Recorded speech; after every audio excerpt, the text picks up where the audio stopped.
Kenapa dia jahatnya? tidak mengumpulkan bagian tubuh saya sisa-sisanya itu bahkan ke pemakaman sampai yang... Kaden, hati-hati Kaden. Kaden, hati-hati Kaden.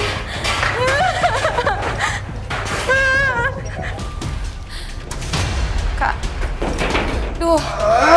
Hati-hati Kak. Oke. Kak, hati-hati Kak. Kak, hati-hati. Awas, tangga, Kak. Lagi-lagi ke sebuah ruangan. Kan kalau jam 2 siang atau jam 12 itu.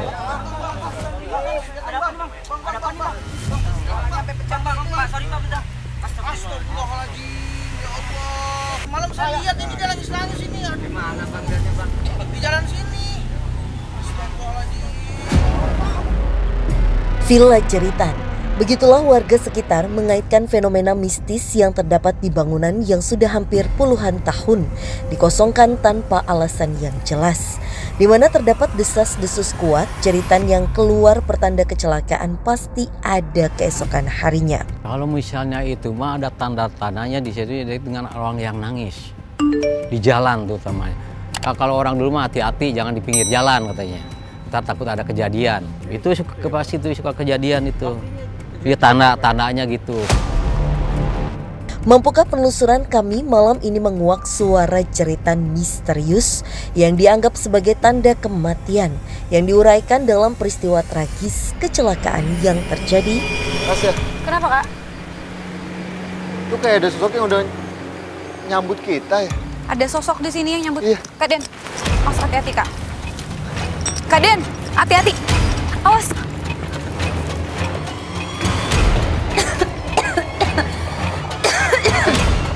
Ini banyak banget debunya karena udah lama kosong tempatnya. Sosok apa Kak?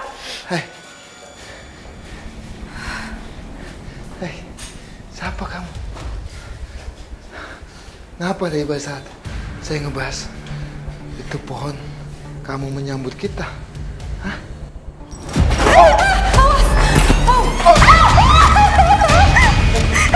Kaden, kenapa? Awas hati-hati tim, hati-hati tim. Awas Kaden. Hati-hati Kaden. Saya datang baik-baik Awas sama kamu. Kaden. Aku nggak tahu kenapa tiba-tiba Kaden kayak langsung diserang sama sosok ini. Aku bahkan belum tahu sosoknya seperti apa karena Kaden belum jelasin apa-apa.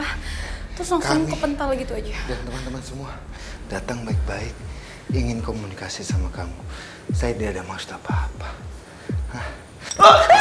Kaden! Kak, hati-hati dong, Kak. Kak, Auzubillah, kamu macem-macem ya. Kak, sorry.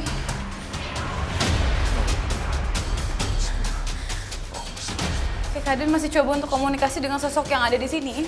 Yang katanya langsung nyambut kita pada saat kita baru memasuki area villa ini. Dan sekarang Kaden kayak menggambarkan sesuatu di tanah. Diam. Diam, di bagian kamu saya musnahkan. Diam. Kamu jahat sama saya kan, saya musnahkan kamu.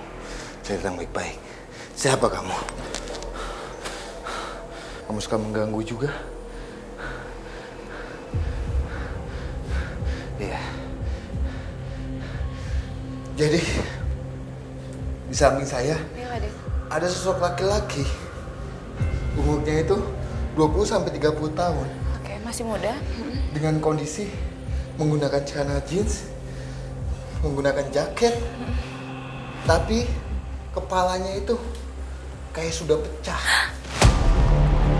Bahkan matanya itu tidak ada 2 bola matanya. Jangan-jangan ini korban kecelakaan loh Kak, karena 10 tahun lalu ada sepasang cewek cowok gitu, mungkin. Kamu mana kamu? Kaden, hati-hati Kaden. Jangan mana-mana. Udah diem aja. Saya sama teman saya datang baik-baik. Oke? Sosoknya dari tadi berusaha menghindar dari Kaden. Iya. Dan Apakah kamu yang dulu sempat mengalami kecelakaan di sini? Tasya, sosok ini adalah sosok yang sempat menjadikan korban yang meninggal di dekat bangunan ini. Kenapa dia kayak menghantam saya segitu banyaknya. Dia kayak penuh dendam. Kenapa dia mengalami hal kecelakaan itu? Kayak ada penyesalan. Padahal dia mau wisata dengan pasangannya, mau ke puncak pas pada saat itu. Tiba-tiba ada bis yang datang, di atas mau ke bawah, menghantam dia. Tapi kenapa? Awas hati-hati, Kak. Sosoknya udah mau komunikasi dan seolah menceritakan saat itu apa yang terjadi. Tapi dia, pada saat dia mau mengelak, itu kayak kehalang sama suatu kayak goib yang menempel.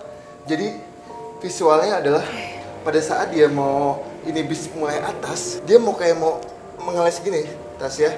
Tapi dia nggak bisa, kayak ada yang menghalang. Dan kejadian lah. Sehingga kecelakaan tidak dapat terhindarkan. Tapi kenapa kamu masih di sini?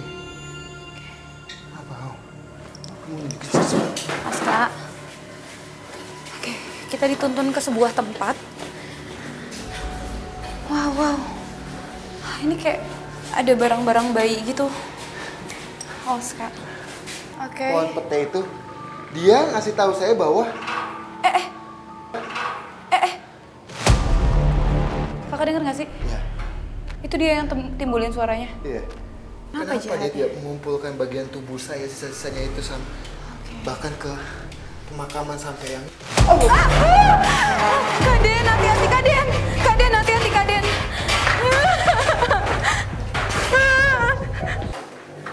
Tasya, jadi pasangan dia Iya, Kaden. ada di lokasi ini juga. Kata dia bilang pasangan saya ada di sini juga, suka jalan-jalan juga. Suka mengelilingi bangunan ini yang dimana depan bangunan inilah kejadiannya pada saat itu. Tapi di mananya dia nggak kasih tahu, Kak? Ngasih tahu. Ya sudah, kami akan membantu mendoakan kamu supaya kamu tidak mengganggu lagi. Ya.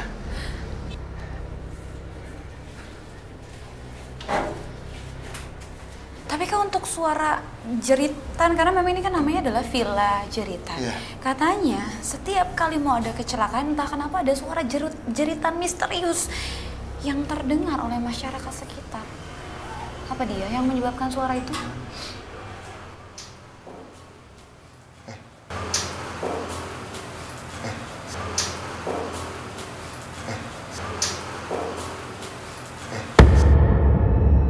Ada bunyi sesuatu. Aku juga dengar tadi. Ya sudah, makasih. Kamu jangan mengganggu lagi. Nanti kami akan mendoakan kamu. Hati-hati, Kak. Hati-hati, Kak.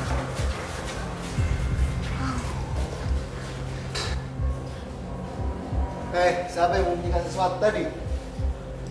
Penelusuran pun berlanjut dengan mencari sumber suara misterius hingga langkah kami menuju lantai 2 bangunan villa ini.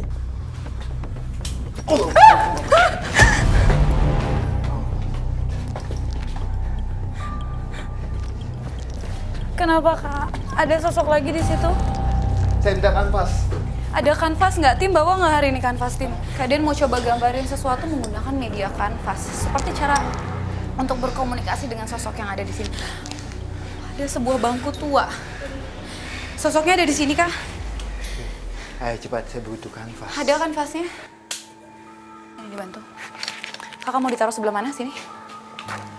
Media tulisnya. Sekarang kalian lagi coba untuk berkomunikasi dengan sosok yang ada di tempat ini dan menggambarkan sesuatu menggunakan media kanvas. Sebuah kepala dengan rambut yang ikal atau keriting, tapi untuk bagian mulutnya itu serem banget. Aku nggak bisa definisiin karena dia bukan tersenyum posisi mulutnya.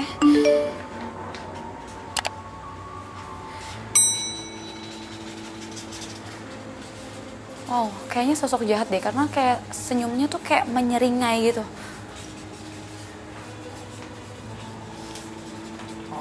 Dengan badan dan kaki serta tangan yang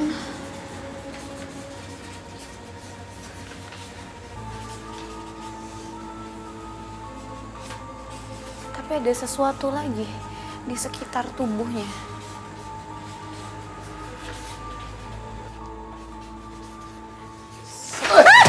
Kaden.